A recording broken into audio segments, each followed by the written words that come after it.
Happy Tuesday. Here is your weekly update for the week of July 7th through the 14th. We had 87 new listings this last week. 15 homes came back on the market, 55 price reductions, and 13 price increases.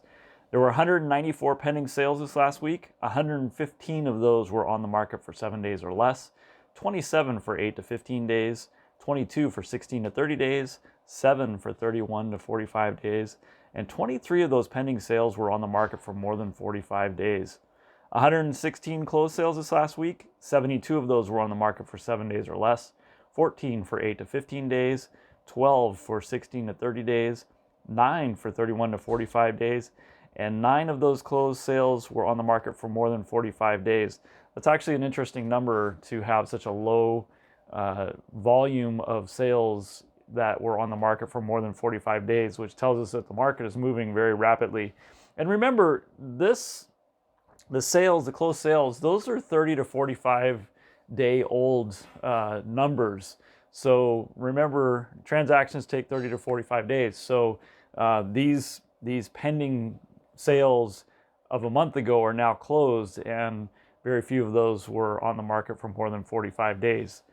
33 of the closed sales sold for less than 100% of their original list price, 22 sold at 100%, and 61 sold above asking.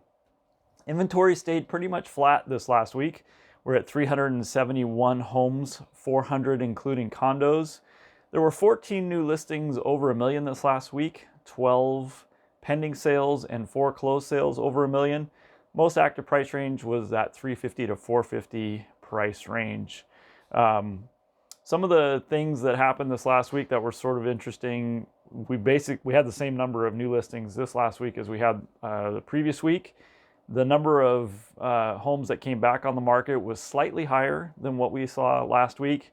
Significantly more price reductions this last week than the week before, and fewer price increases. Where do we stand versus 2019? Well, we're at 62% of the inventory that we had in 2019. This week, last year, we were at 608 homes, 643 including condos. But our sales, both pending and sold, are very close to where we were last year. 196 pending sales in 2019 versus 194 this week, and 129 closed sales versus 116 last year. 116 this week as opposed to last year. So there you have it. Wow, the sun's out. It's looking nice out there. It's almost starting to look like summer. As always, if you have questions, please feel free to reach out. That's why we're here. Otherwise, I hope you have a great week. We'll see you soon.